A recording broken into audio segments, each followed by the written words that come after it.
Hi everyone, Debra Sunderland of Sunderland Coaching. Let's talk about emotions.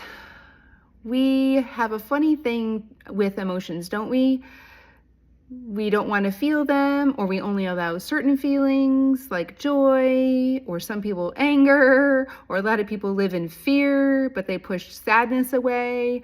Just all the things. But what are emotions and what is their purpose and why do we have them?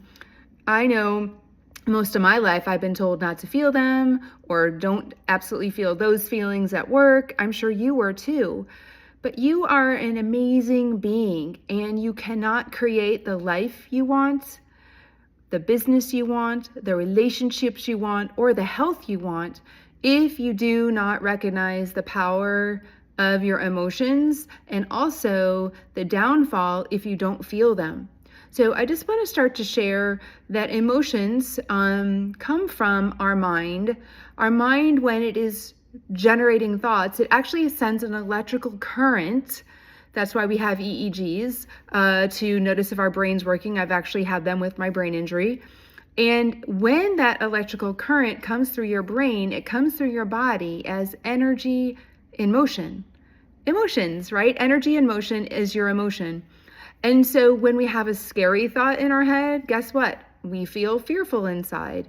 When we have a thought that someone's not doing something the way we want, it should be different, we get frustrated or angry, or if someone really slights us, we can even get rageful, right? And if someone we miss isn't with us anymore, whether they moved away, they just decided to stop talking to us, or they died, we have sadness, right?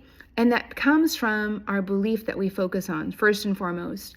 So I want to talk about what these emotions mean, how to use them for us versus not feeling them, stuffing them down in our body, and then they become triggers. When we don't feel our emotions all the way through, they actually get stored in our adrenals as cortisol. And we know cortisol is not good for us. It causes us high blood pressure, heart attacks, cholesterol, cancer. So we definitely want to start getting being uncomfortable with our emotions until we are comfortable having them.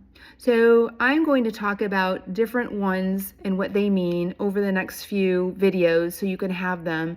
So store this one in your pocket because this explains why we have emotions and what to do with them. So when we have the emotion come up, I want you to actually thank it for being there. Normally we do the opposite. We're like, oh no, I gotta push that away. I want you to thank it for being there and take a few deep breaths. You are made like everyone else to have emotions, and therefore your intelligence. You are wired perfectly, and as soon as we resist emotions, then that's when we get headaches and stomach aches and all the things. So just thank it for being there. Take a few deep breaths again.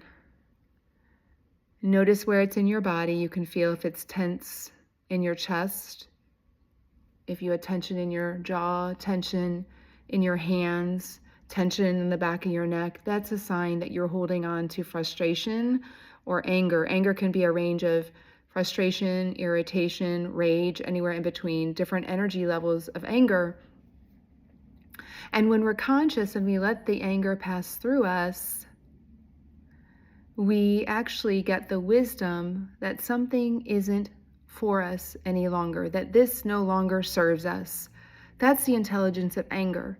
If we shove anger down, we don't get the wisdom and we can't look at what no longer serves us, and we keep allowing what no longer serves us, and then we keep suffering with more frustration, anger, and it gets stored in our body. And gosh, that's where heart attacks really come from as well, just this stored anger. So I'm just going to give you a simple practice. As soon as you notice that you're having an emotion, immediately I want you to start to be aware and start switching. Thank you, whether it's sadness, and it takes a while to notice what they are, right? The emotions, because we push them down for so long. So just kind of notice what's your body feeling. Notice that there's some emotion. You don't have to know what it is, and just thank it for being there. And if it's anger, I'm giving you a first little gift. Notice it, and you can even move it with a sound, like give yourself a big grunt, like ah. And check to see if that feels better in your body, if your shoulders relax, if the back of your neck softens, if your jaw loosens, if your chest opens. And if it does, then do it again, because you're so used to carrying anger, frustration, irritation that you don't even realize how much you're carrying. So just do another big sigh, or even push against a wall like you're going to push it over. So let's just do a big sigh. Kind of move your shoulders a bit and your jaw. Take another deep breath. And just for today, I want you to notice your emotions, and in particular today, anger, frustration, rage, any gamut in between. Welcome it, thank it for being there. Let it come through you. And then once it passes, notice the thought behind the anger. What is the thought that generated the anger or the frustration or irritation? What were you believing? And then, you know, my work, I ask you to write down, how is the opposite true of the thought that's causing you to not be peaceful? And then wonder what needs to be let go of, what no longer serves you. Maybe it's you're doing too much and you need to stop doing so many things and you need to delegate. Maybe it's you need to have a clear, kind, compassionate conversation with someone that you haven't been having that conversation, and you're carrying this load by not being vulnerable and authentic. That also can cause frustration inside of you. Just giving you tools. Last thing I'll say about emotions is they only last up to 90 seconds. That's it. So you won't die. I know it might feel really uncomfortable if you start to experience these emotions and let them stay, but I should say, if you let them pass through you, if you let them stay, you're going to get really uncomfortable because you're going to get sick. So I want for you to consider how this might be true. And I studied with Dan Goleman. I studied at NYU around all the things I'm sharing with you. Science says this is how we have emotions and how to pass them. Emotions are coming up because they just want to be released. That's all. They just want to come through you. They're not scary. They're not bad. They're not wrong. Let me know what makes sense, how this makes sense for you, if I can be of support. And I'm going to continue to talk about different emotions to get your learning from them when we are conscious about them, when we are aware of them, and when we feel and allow them. There is intelligence. And intelligence from our emotions is way more beneficial than our mind. Our mind ain't such a good thing right now. Our mind tells us fearful stories all the time, but our body and our emotions are said to have much more intelligence than our head. And we've only been taught with our mind. So I want you to get serious about taking good care of yourself. I don't want you to suffer anymore by stuffing your emotions. And again, give yourself grace. This will be uncomfortable. This will be uncomfortable to even share with people. But I just want to share that you are worth it, and I believe in you. Thank you.